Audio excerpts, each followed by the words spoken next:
Eh bien, salut tout le monde, on se retrouve aujourd'hui donc pour une vidéo de révision sur la pêche du silure au bouchon. Donc on va revoir ensemble le montage, on va dire les montages que j'utilise. Donc on va faire tout simplement le montage en direct, point par point. Je vais vous détailler également dans cette vidéo tout mon matériel de pêche avec le coût de mes cannes et de mes moulinets ainsi que de la tresse. Donc voilà, c'est parti pour la révision donc, du silure au bouchon, c'est parti.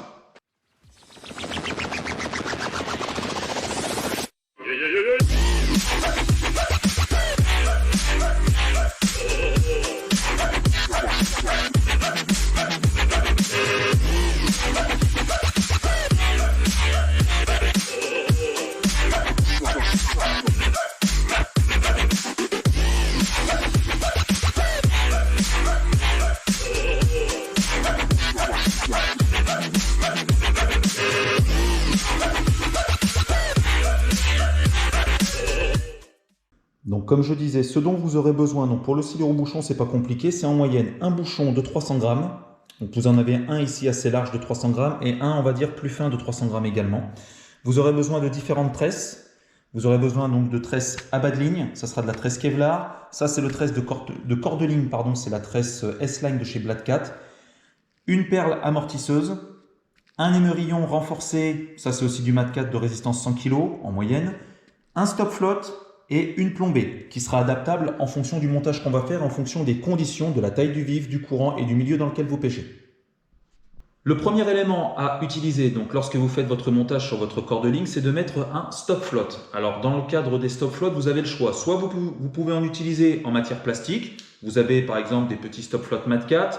Ou sinon vous mettez une cendrée, c'est-à-dire un plomb un petit peu gros comme ça, que vous serrez directement et que vous mettez par exemple plus haut, vous serrez et vous l'adaptez. Moi je préfère utiliser ça parce que le problème des stop flottes en plastique, c'est qu'en fonction du diamètre de votre tresse, il casse, ça m'est déjà arrivé, donc moi personnellement je mets un plomb. Donc là pour la vidéo on va dire qu'on met un en plastique ou un en plomb. Je ne vais pas en mettre un là parce que j'en ai pas besoin pour le moment. Mais première chose à mettre, un stop flotte. Ensuite qu'est-ce que vous faites? Vous passez tout simplement votre bouchon.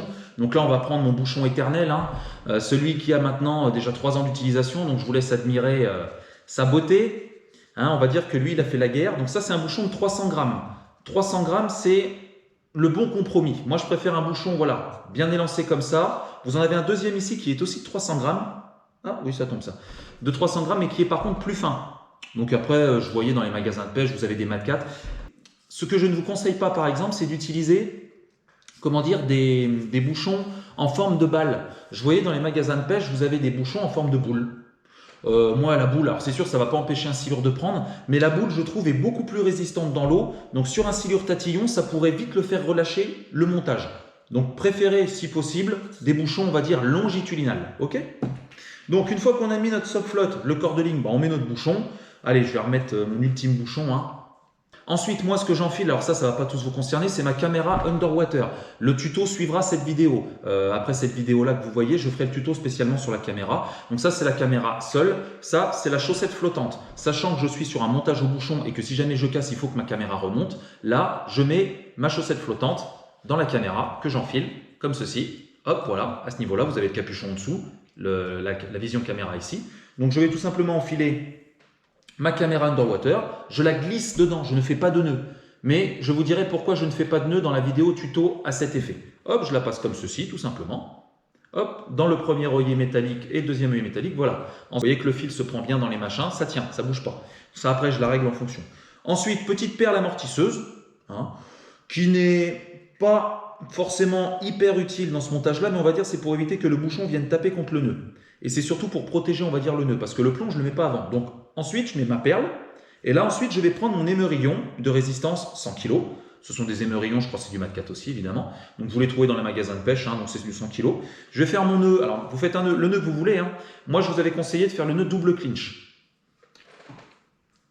Donc tout simplement, vous faites une grande boucle, vous humectez, très basique.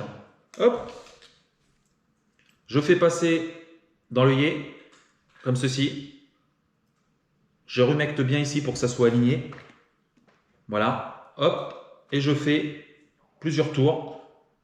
1, 2, 3, 4 et 5, on va dire. Hop, je repasse ici, pas dans l'œillet, dans la forme de boucle qui est formée. Hop, je rumecte. Je serre tout doucement. Hop. Ensuite, je prends chaque partie du nœud. C'est-à-dire que je prends les deux éléments ici. Je serre à fond. Je prends l'élément qui forme une boucle. Je serre à fond. Je reprends un élément individuel. Je serre à fond. Un élément individuel corde de ligne ici. Je resserre à fond. Vous coupez les excédents avec le ciseau. Hop.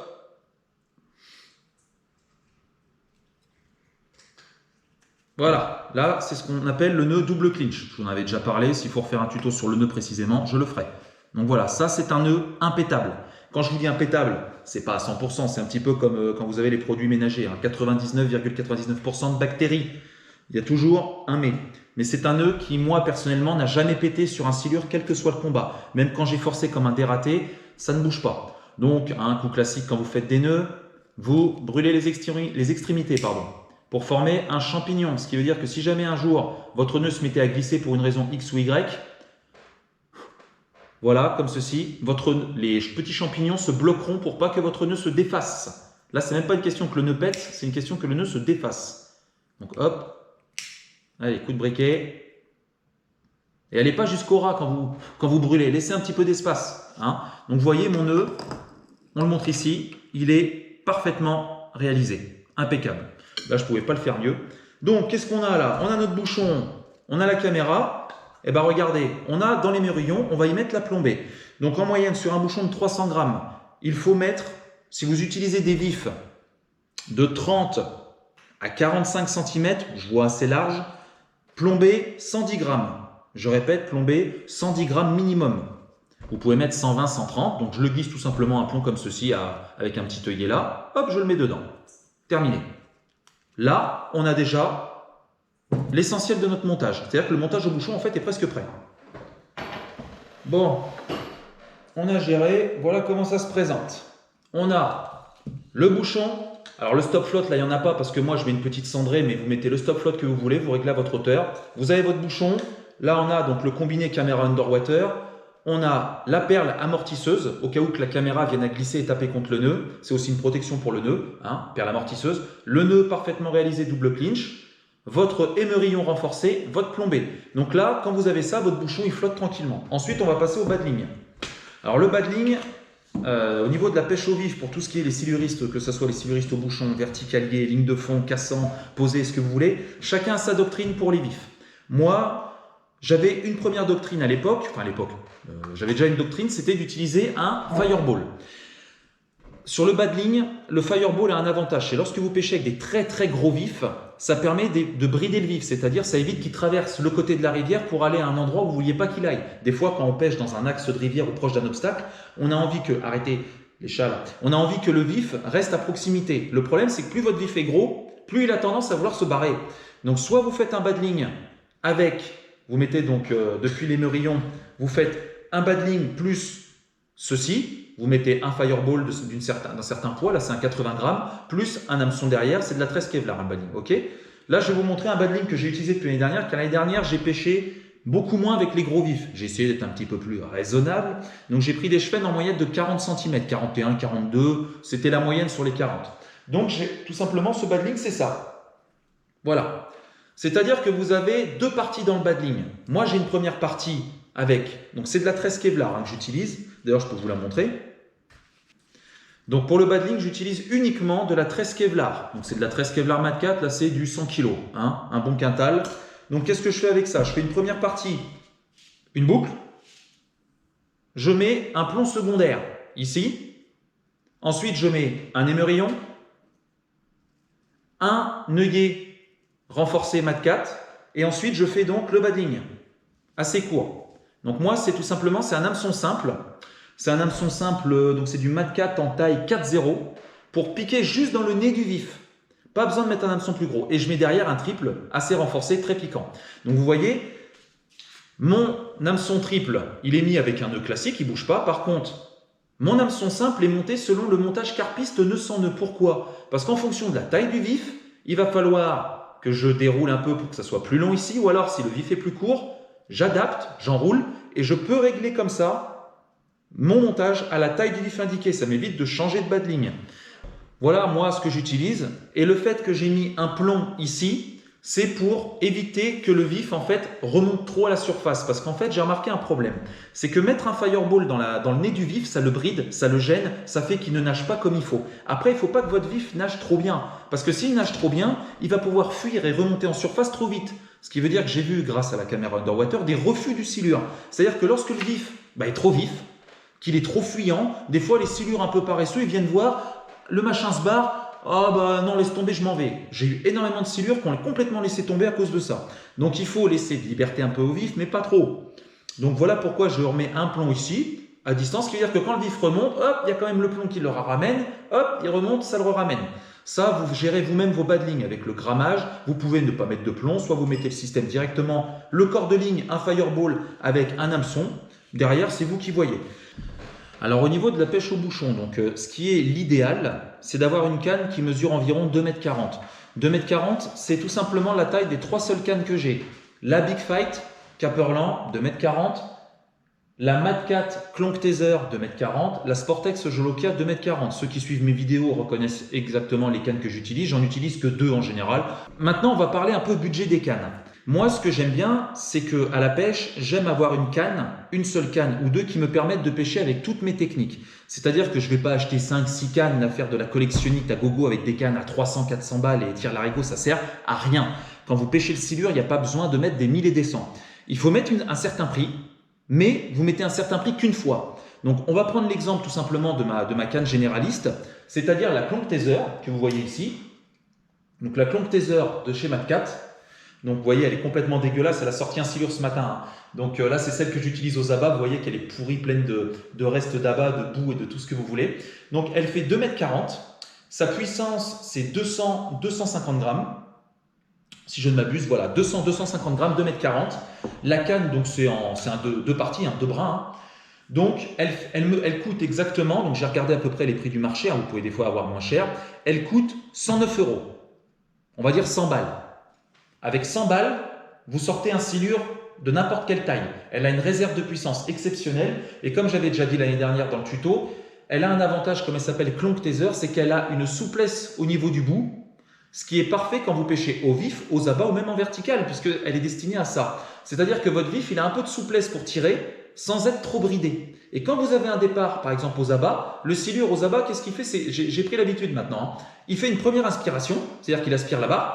Donc vous avez une première, pouf, une première tape. Des fois, ça peut être très violent. Des fois, c'est juste ça. C'est pouf, tout de suite, il faut que vous soyez aux aguets. Et tout de suite, après, vous pouvez ferrer quand il commence à partir. Donc en fait, cette canne, franchement, pour 100 €, vous pouvez pêcher le silure, mais pendant des années et des années. Ça fait depuis 3 ans que je l'utilise. J'ai pas eu la moindre faiblesse au niveau des anneaux, au niveau du blanc. Il n'y a rien du tout, il n'y a pas une fissure, il n'y a rien. Pourtant, Dieu sait si j'ai tiré dessus partout, dans les obstacles, en kayak, sur n'importe quelle silure. Franchement, vous pouvez y aller, c'est vraiment très très bien. Donc, ce que j'ai fait l'année dernière, c'est que j'avais acheté donc, un moulinet. Donc, je vous donne la référence, c'est un moulinet. Donc, j'ai que du pen, il n'y a que du pen tout autour. J'ai 3 cannes, 3 pennes. Donc, c'est un moulinet pen, c'est un Spinfisher VI, ou Spinfisher, on va le lire à la romaine 6. C'est un moulinet en 6500. 6500, c'est suffisant. Pourquoi? Parce qu'il faut que vous pensiez au ratio poids de votre canne. C'est-à-dire que si vous mettez un moulin à 8000 comme j'avais avant, qui est très lourd avec une canne qui est quand même relativement légère, vous allez avoir une sensation de déséquilibre. C'est-à-dire que ça ne sera pas du tout agréable en action de pêche. Ça sera pénible en vertical, ça sera pénible pour lancer si vous pêchez du bord, et ça sera pénible si vous pêchez au bouchon.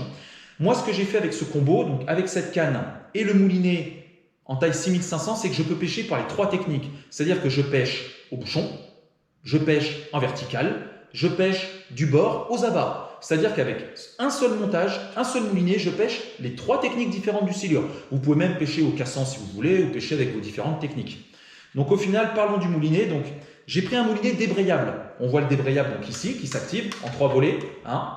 J'ai utilisé le débrayable parce que lorsque vous êtes au bouchon, il faut que le silure parte avec. Et comme moi je m'embrouillais avant de ferrer à resserrer le frein, c'était catastrophique. Moi je ne suis pas doué pour ça. L'avantage avec le débrayable, c'est que le silure, il file. J'ai juste à faire un demi-tour de manivelle, ça enclenche le débrayable et votre frein de combat est déjà prêt. Et dès que vous entendez le ding, vous pouvez ferrer, prendre contact et vous combattez tout de suite. C'est vraiment une grande aisance et c'est une grande simplicité pour pêcher. Donc écoutez, vous voyez qu'elle a encore bien travaillé. Ce matin, elle m'a fait un silure d'1,65 m. Donc voilà, aux abats. Donc je parlerai du montage des abats dans une autre vidéo, c'est du simpliste, il n'y a pas besoin de trop en parler. Donc vous voyez 2,40 m. Si vous aviez une canne à acheter pour le silure, quelle que soit la technique, même en flotte tube, prenez du 2,40 m. Ça passe partout. Ça vous permet de pêcher, on va dire, dans toutes les situations, dans toutes les circonstances avec différentes techniques. Ça vous évite d'acheter plein de cannes. Après, ma deuxième canne. Ah non, je reviens juste sur le prix du moulinet. Donc là, le Spin Fisher débrayable, je dis bien débrayable. Débrayable, ça coûte plus cher. En taille 6500, il coûte 159 €. Donc vous voyez que le moulinet coûte plus cher que la canne en elle-même. La canne, 100 balles. Enfin, je veux dire 100 balles pour une canne à silure, en pêchant le silure comme moi je pêche beaucoup. 3 ans, pas un pet de jeu la canne. Franchement, voilà, c'est pas exorbitant au niveau de la pêche. Parce qu'on s'adresse quand même à des silures.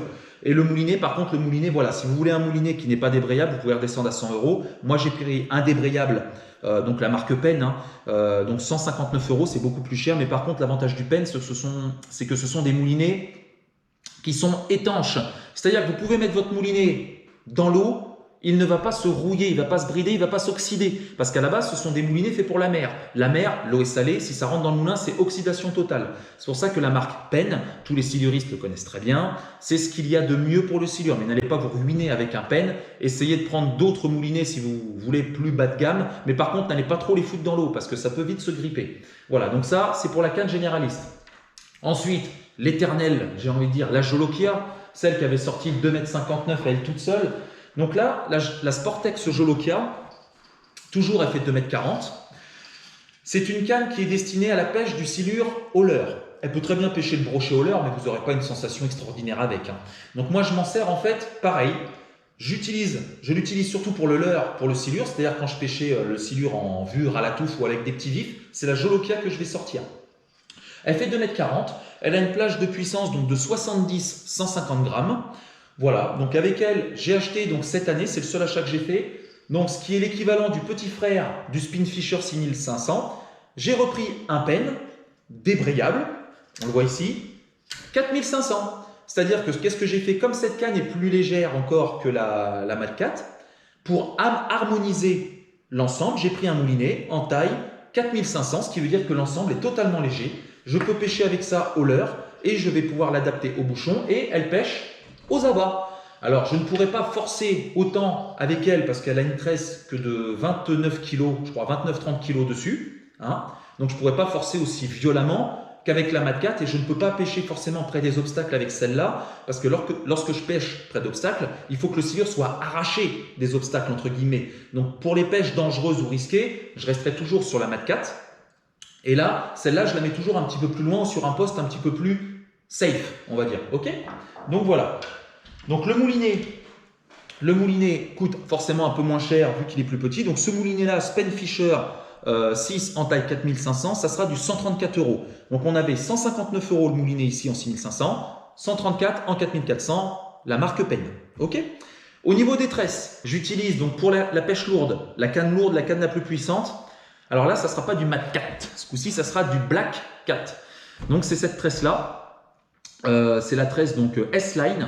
C'est une tresse donc qui est en 8 brins. 8 brins parce que c'est pour l'épaisseur, la souplesse, le fait qu'elle glisse très bien dans les anneaux. Les pêcheurs qui préfèrent la résistance, c'est du 55 centièmes. Résistance, 70 kg. Là, pour 300 mètres de tresse, ça vaut 28,90 €. Donc, c'est pas si cher. Sur la Jolokia, on est sur une petite tresse. Alors là, c'est une tresse en 4 brins. 4 brins, pourquoi je prends plus fin? Parce que lorsque vous pêchez au leurre, pour transpercer l'eau et pour bien pêcher au leurre, il faut une tresse plus fine. Donc c'est une tresse en 4 brins, c'est de l'Overfight Power Braid. Voilà, vous voyez, je vous avais dit 28,7 kg, c'est du 40 mm.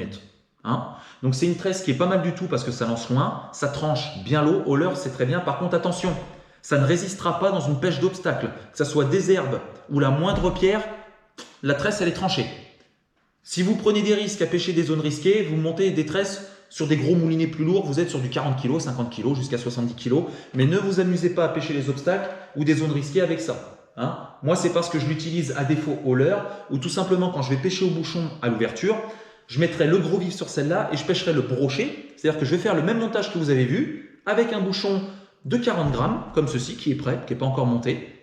je mettrai un petit fireball avec un petit triple derrière et je mettrai des gros gardons ou des chevennes moyens. Ok? Donc je ferai ça sur la Jolokia.